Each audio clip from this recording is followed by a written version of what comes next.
मेरा हो मन स्वदेशी, मेरा हो तन स्वदेशी। चैनल की सभी अपडेट पाने के लिए सब्सक्राइब करें और प्रेस करें बेल आइकन। मेरा होवे कफन स्वदेशी।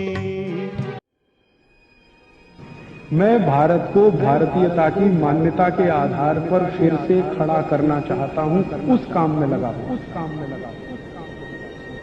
चिकित्सा वो स्वदेशी है क्योंकि सबसे पहले आयुर्वेद से ये निकली, लेकिन बीच में क्या हुआ, इस पर भारत में काम नहीं हुआ तो ये परदेश चली गई। फिर वहां से ये वापस आई तो नाम बदल हो गया उसका। औषधि सभी आयुर्वेद की है, इसमें जितनी भी औषध है सब आयुर्वेद की। यूनानी बिल्कुल अलग चिकित्सा पद्धति है। वो यूनान माने यूरोप के देशों से निकली है, उसका कुछ कुछ मेल जोल जो है ना आयुर्वेद से है, पूरा नहीं है। जैसे हम वात पित्त कफ की बात करते हैं, उनके यहाँ सोरा सिफिलिस इस तरह के हैं, तो उनकी थोड़ी अलग है पद्धति। होम्योपैथी आयुर्वेदी है, आयुर्वेद का ही एक हिस्सा है, जर्मनी से आया। नहीं, अल्कोहल तो भारत की बहुत सारी आयुर्वेद की औषधियों में है, सभी लगभग आयुर्वेद की औषधि। जितने भी आसक बनते हैं ना, आसक द्राक्षासव है, ये आसक सभी अल्कोहल है। तो अल्कोहल होने से विदेशी होना नहीं है। इसमें हुआ ये कि पहले ये भारत में निकली 3-3,500 साल पहले, थोड़ा इसका काम हुआ, प्रचार भी हुआ।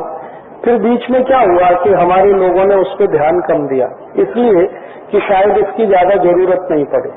तो धीरे धीरे जिस पर ध्यान कम दो ना, खत्म होने लगता है। तो 100-200 साल ध्यान नहीं दिया तो खत्म सा हो गया।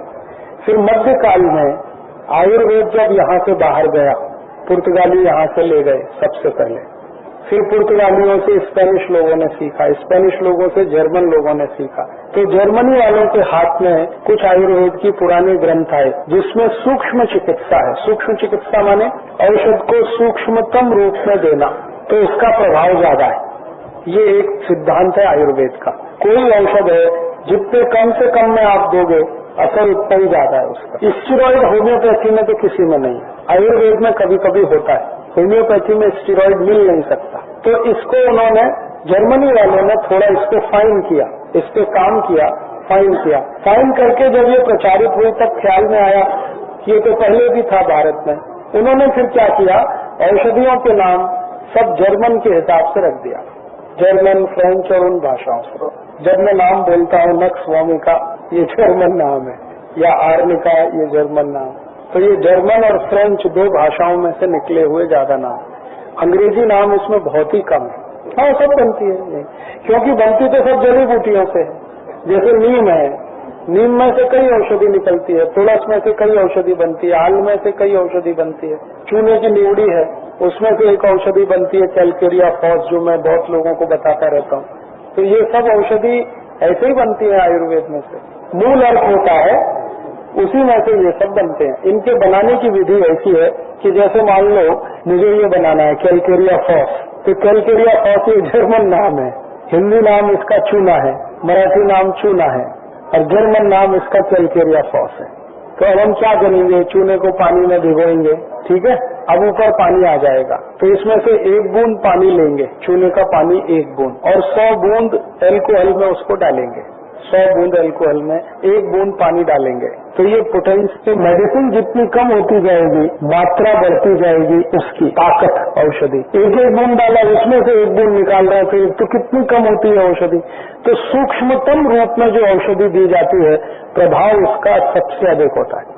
तो ऐसा 12 बार करेंगे तब 12x तैयार होगा, और 200 बार करेंगे इसी तरह से 1-1 बूंद डाल के उसमें से 1 निकाल के, तब 200 तैयार होगा। 1 माने 1000 बार ऐसा करेंगे तब वो तैयार होगा। तो आप सोचो कि सबसे अंतिम पोटेंसी होती है CM, वो लाखों बूंद में से 1 निकलती है, लेकिन काम इतना तेज करती है कि कोई कल्पना नहीं कर सकता।